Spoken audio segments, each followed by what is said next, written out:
They laughed at her during the will reading, but no one was laughing when the lawyer said her name. It started with a silence so heavy you could almost hear it, the kind that makes your chest tighten before anyone even says a word.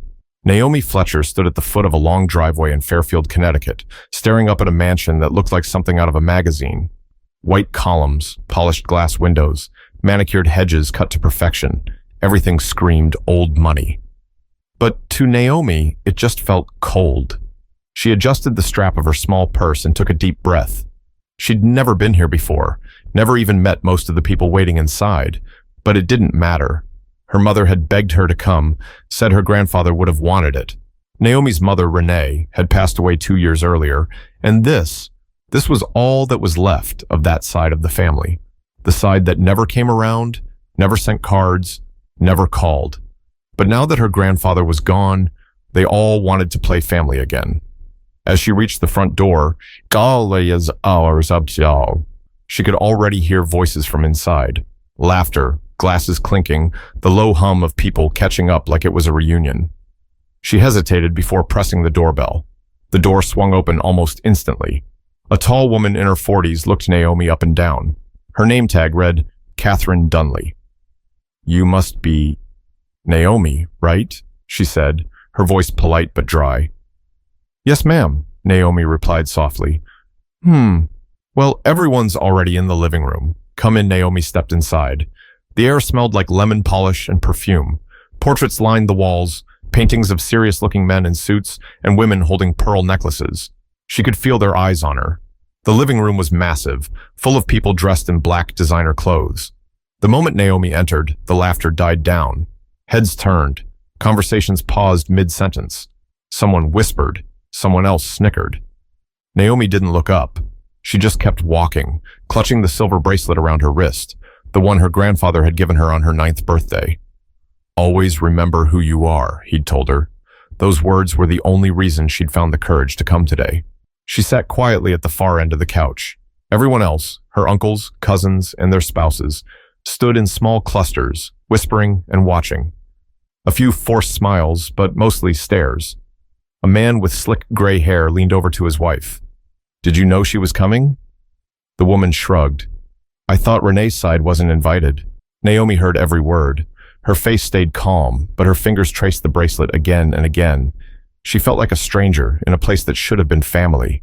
Moments later, the lawyer, Mr. Benton, walked in, a short man in a navy suit carrying a leather folder. He smiled awkwardly. "All right, everyone. Thank you for coming. We'll begin in just a few minutes." The room quieted. Naomi's eyes drifted toward the large portrait above the fireplace. Her grandfather, Henry Fletcher, standing beside a classic black car, proud and tall. She remembered how he used to take her fishing when she was little, before her mother stopped bringing her around. She could almost hear his voice. "Don't let people tell you who you are, Naomi. Show them." But looking around now, surrounded by polished shoes and fake smiles, she wondered if he'd really want her here.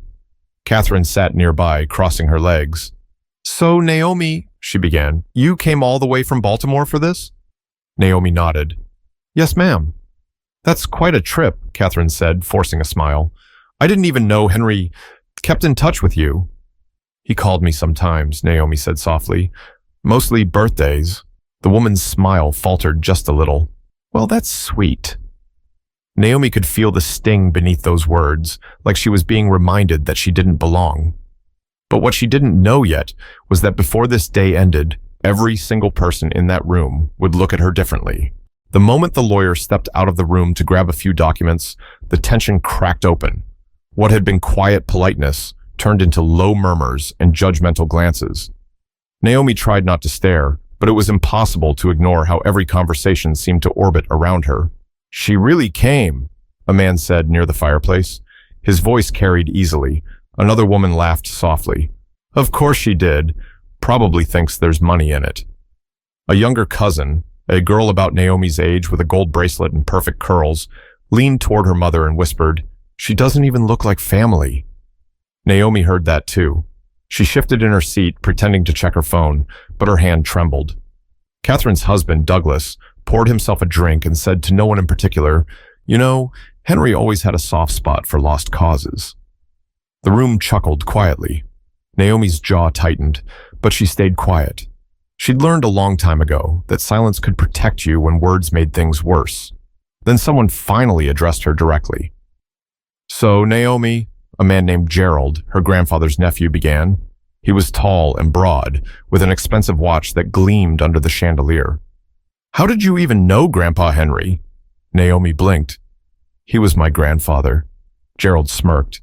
"Right, but I mean, did you ever actually spend time with him?" "We never saw you around." Naomi's voice was soft but steady. "When I was younger, yes. He used to visit my mom before she passed. Renee, right?" he said, snapping his fingers like he was recalling an old memory. "Yeah, she was different." The way he said different felt heavy. Naomi's chest tightened again. Douglas let out a low whistle. "Well, I'll tell you what, Henry must have been feeling generous." "I can't imagine what he'd leave behind for a stranger," that drew another round of quiet laughter. Naomi swallowed hard. "I'm not a stranger." Her voice surprised even her, firm, clear. Catherine's eyes flicked toward her, brows raised. "No one said you were, dear." "Yes, you did," Naomi replied, meeting her gaze. For a moment, the room went silent again. The air shifted. Gerald cleared his throat, pretending to rearrange his tie. Just then, the lawyer came back, saving Naomi from the thick silence. He carried a stack of papers and a sealed envelope. "All right, folks," he said, his voice light. "Let's get started, shall we?" Everyone straightened up, pretending they hadn't just been gossiping. But Naomi saw the way they looked at her, the kind of look that made you feel small before you even said a word. She exhaled slowly, telling herself to stay calm. Her grandfather believed in her. He had to. Why else would he ask her to be here? The lawyer cleared his throat again, taking his seat at the center of the room. The fire behind him crackled softly. "We'll begin with a brief message Mr. Fletcher asked me to read before we get into the details." The chatter died instantly. Naomi sat up a little straighter. Mr. Benton unfolded a letter and began. "To my family, if you're hearing this, I've already gone home. I've lived a full life, full of mistakes, lessons, and love. What matters most now isn't what I've left behind, but who I've left it to." A few people smiled, trying to look sentimental. But Naomi felt something twist in her chest. She recognized his handwriting from years ago, those strong loops and neat spacing. He had written this himself. But before the lawyer even reached the second paragraph, one cruel comment would shatter what little peace remained in that room. Mr. Benton adjusted his glasses, his voice calm and professional as he continued reading. "Each of you has played a part in my life," the letter said. "Some of you stood by me. Some of you drifted away. But there's one person who reminded me what it means to love without condition. Someone who never asked for anything, yet gave me peace when I needed it most." The room went still. Naomi felt her throat tighten. She knew who he meant, but she didn't want to believe it yet.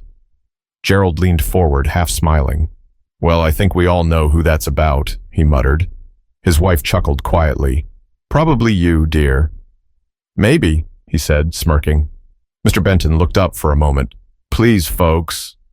Let's keep comments to ourselves until the end." He cleared his throat again and moved to the official part of the will. Henry Fletcher's assets include his residence here in Fairfield, several acres of land in Vermont, and his company shares in Fletcher Auto Works, valued at approximately $3.2 million. Eyes widened across the room. Even Naomi felt her stomach drop at the number. Douglas leaned toward Catherine and whispered, "I told you it'd be big." Catherine's smile didn't fade. "Let's see where it goes." The lawyer continued. "To my nephews Gerald and Douglas, I leave each a collection of family heirlooms and my grandfather's gold watch, which I know they admired. To Catherine Dunley, I leave a donation in her name to the Fairfield Public Library." Catherine blinked. "A donation?" she whispered. "In my name?" Douglas bit back a laugh. Mr. Benton shuffled a few pages. "To my close friend, Reverend Miles Turner, I leave $10,000 to continue his community programs." The lawyer paused again, scanning the final section. "And lastly," Naomi could feel every pair of eyes slide toward her. Her palms grew sweaty. Mr. Benton glanced up briefly, as if weighing how to say the next words. "The remainder of the estate, including the Fairfield property, land, financial assets, and business holdings, shall be transferred to—" Before he could finish, Gerald scoffed loudly. "Let me guess. His dog? Laughter broke through the tension. Even the lawyer hesitated. Naomi kept her eyes fixed on the table, heart pounding in her ears. Mr. Benton raised his voice slightly. "Shall be transferred to Naomi Fletcher." The laughter stopped instantly. The silence that followed was heavy enough to fill the entire room. Catherine blinked. I'm sorry, what did you say?" He repeated it word for word. Henry Fletcher's sole heir to the remainder of his estate is his granddaughter, Naomi Fletcher. Naomi's mouth fell open, just slightly. She didn't move, didn't speak. Gerald was the first to break. "You've got to be kidding me." Douglas slammed his glass down. "That can't be right." Catherine looked at her husband, panic spreading across her face. "There's no way Henry would do that." "No way." Mr. Benton remained calm.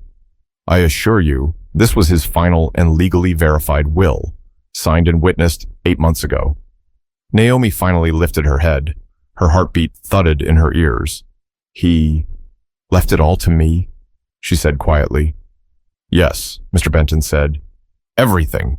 The air seemed to disappear from the room. Naomi could see the fury in their faces, the disbelief, the jealousy. Gerald stood abruptly. "This is ridiculous. He didn't even know her like that." "He did," Naomi said suddenly, surprising herself again. Her voice wasn't loud, but it cut through the noise. "He called me every year. He checked on me when my mom got sick. He remembered me when nobody else did." The room was silent. No one dared to move. Douglas muttered under his breath, "Unbelievable.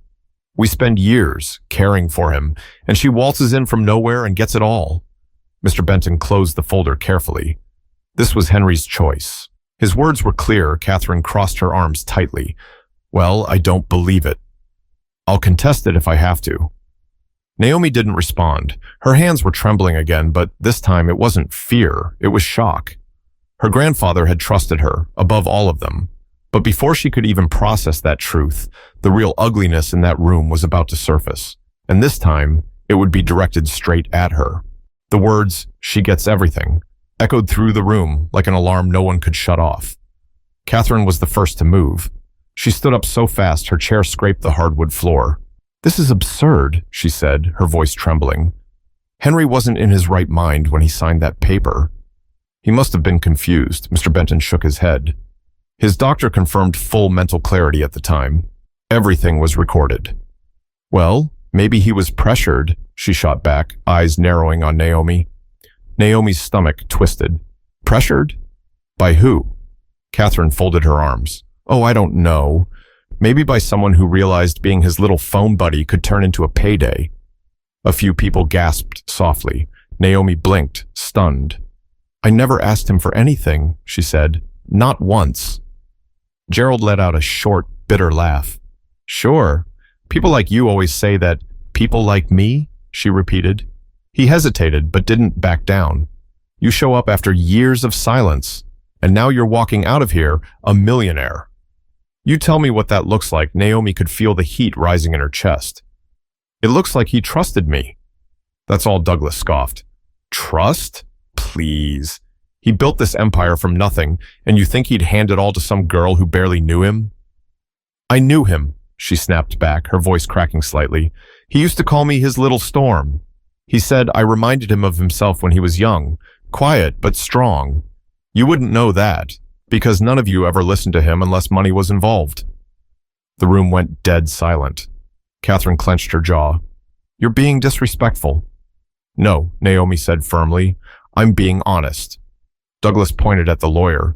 "I want to see that will myself. There's no way she's getting all of it."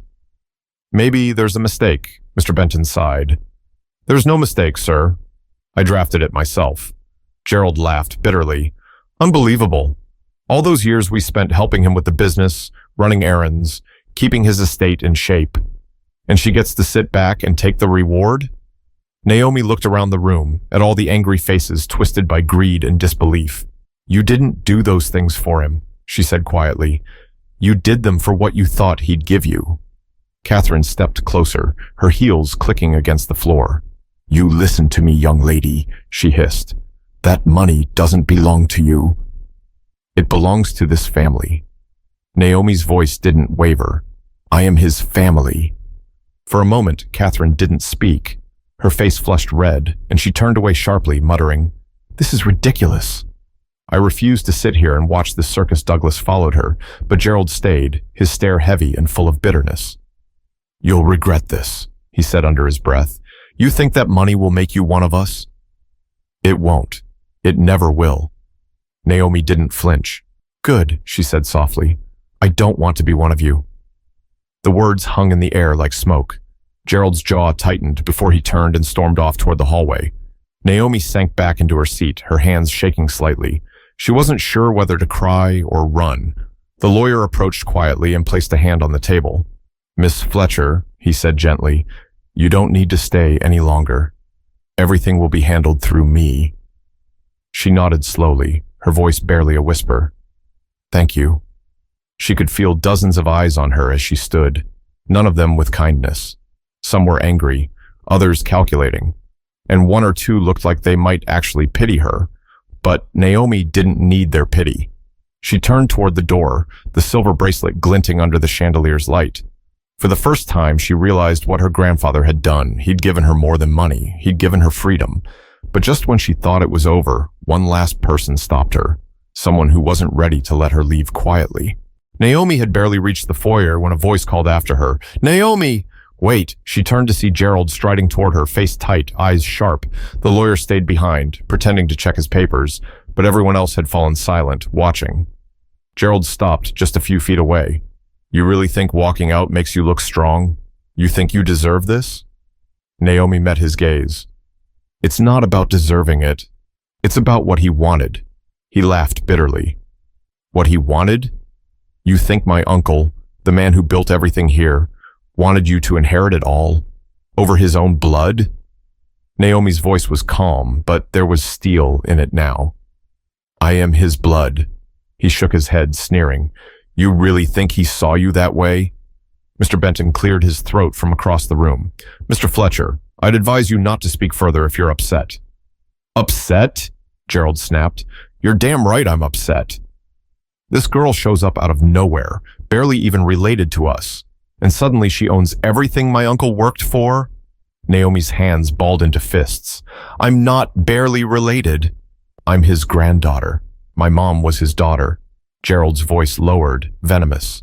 "Your mother was his mistake." The room gasped. Someone whispered, "Gerald!"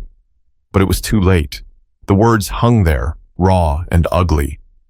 Naomi stared at him, stunned. Her mouth opened, but no words came out. Gerald stepped closer. He spent years trying to make up for what she did, running off, embarrassing the family name, dragging us through rumors, and now you're his way of washing his guilt clean. Her heart pounded. "That's not true," he smirked. "Oh, it's true. You're the living reminder of what he never wanted to admit, that he had a whole other family he hid from everyone here, and now, somehow, you're supposed to take all this?" Mr. Benton stood. "That's enough, Mr. Fletcher." But Gerald ignored him. "You think sitting there quiet makes you better than us? You think you're some symbol of goodness? You're nothing but a charity case with a lucky name." Naomi's eyes glistened, but she refused to look away. "You can say whatever you want," she said softly, "but he didn't see me that way. He called me every birthday, every Christmas. He didn't have to, but he did. You can't fake that. He cared." For a second, Gerald's face twitched. Something like guilt flickered and vanished. "He was confused," he said quickly. "Old and sentimental." Naomi shook her head. "No." He was finally seeing clearly. Catherine, who'd been watching from the doorway, spoke for the first time in a while. "Gerald, stop it. You're embarrassing yourself." He turned toward her. "Embarrassing myself? She just stole everything." Catherine exhaled sharply. "She didn't steal anything."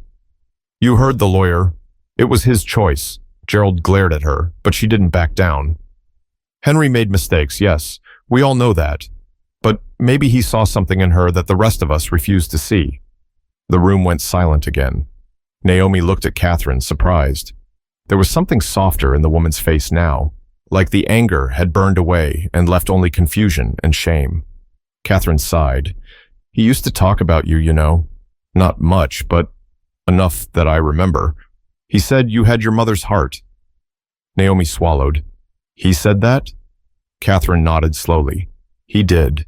Gerald scoffed and stormed off toward the back patio, muttering under his breath. The others pretended not to watch. Naomi stood there, frozen for a moment, trying to take it all in. The noise, the anger, the disbelief. It all felt far away now. Mr. Benton approached quietly. Miss Fletcher, he said gently, there's one more thing your grandfather asked me to give you.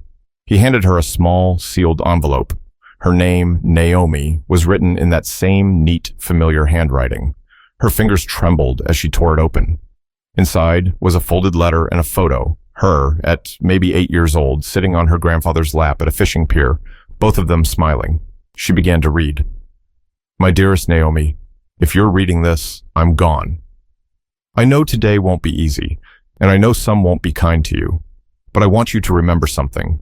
This family was built on pride, and pride can blind people. Don't let it blind you. What I'm leaving you isn't just money. It's a chance to make something right. You have my heart and my name. Use them well. Don't hate them for how they treat you. They only know what they were taught.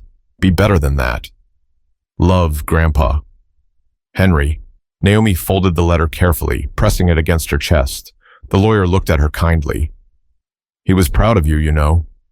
He told me that the day he signed the papers, Naomi nodded, tears sliding down her cheeks. I believe that.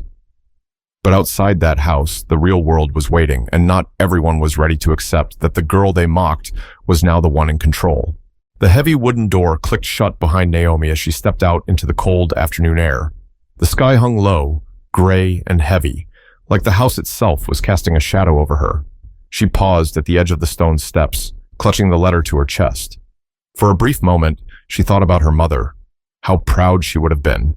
How she would have told Naomi not to let those people get under her skin. But before she could even take a breath of relief, the door burst open again. It was Douglas, his voice booming. Hey! Naomi turned slowly. He was followed by Catherine, her arms crossed tight over her chest. Behind them, Gerald lingered near the doorway, pacing like a man about to explode. Douglas walked down the steps toward her. You think this is over? He said. You think you can just walk away with everything and leave us standing here? Naomi frowned. I didn't take anything from you. You took everything, he snapped. That land, the house, the company, everything Henry built with his family. Naomi took a step back, her voice calm but firm. He was my family too. Barely, Douglas spat. Your mother walked out on him, remember? Left him humiliated. And now her daughter gets to wear the crown? Catherine stepped forward. Douglas, stop. No, he said, eyes burning. She needs to hear it. She thinks that bracelet makes her part of us. That's a piece of silver, not a bloodline. Naomi swallowed hard. I didn't ask for any of this. Douglas shook his head, laughing bitterly. Oh, you don't have to ask. People like you never do.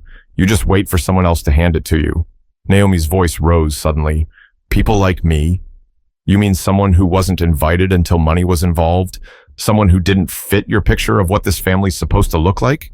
Douglas froze, his jaw tight. The silence between them said what no one else wanted to admit. Catherine finally spoke again, her tone quieter this time. Douglas, that's enough. You're making it worse. Naomi turned to leave, but Catherine's voice stopped her. Naomi. Naomi hesitated, glancing over her shoulder. Catherine took a slow breath. I'm sorry for what was said in there, for what we said. You didn't deserve that. Douglas looked at her like she'd lost her mind. Catherine, don't, she snapped. Henry trusted her. That means something. For the first time, Naomi saw sincerity in Catherine's face. Not pity, understanding. Naomi nodded slightly. Thank you, she said softly. Catherine stepped closer. I don't expect forgiveness. But if you ever need help managing the estate or the company, I can show you where things are. Henry would have wanted someone to guide you. Naomi looked at her for a long moment. Maybe, but I think he wanted me to figure it out on my own first. Catherine smiled faintly. He always did like to test people. Douglas huffed, muttering under his breath as he walked away. Gerald still stood in the doorway, arms folded, watching everything like a storm cloud that hadn't moved on yet. As Naomi turned to head down the driveway, she heard him call out, "You think you've won, don't you?" She stopped but didn't turn around. Gerald's voice echoed, "You'll see. That money won't make anyone love you. It won't fill the space your mother left. It'll just make people come around for all the wrong reasons." Naomi closed her eyes. "Then I guess I'll just have to be careful who I let close." And with that, she walked away. Her boots crunched against the gravel as she reached the gate, her heart heavy but steady. The world beyond the mansion felt different now.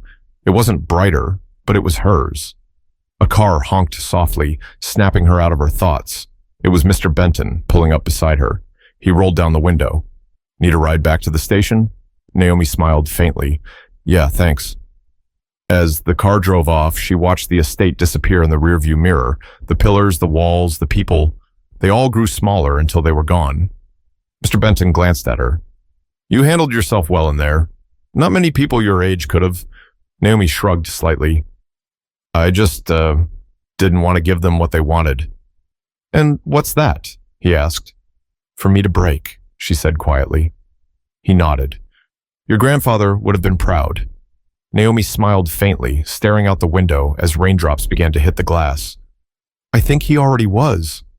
But even with the weight lifted, Naomi knew the hardest part wasn't behind her. It was what came next. What she'd do with everything he left her, and whether she could prove she was worthy of the faith he'd placed in her. 2 weeks later, Naomi stood on the front steps of the same mansion. Only this time, it was quiet. The whispers, the anger, the laughter that once filled the halls had all faded. The estate was hers now, legally transferred and signed. Every key, every deed, every share of Fletcher Auto Works belonged to her. But it didn't feel like victory. It felt like responsibility. She turned the old brass key in her hand, staring at the engraved initials, H.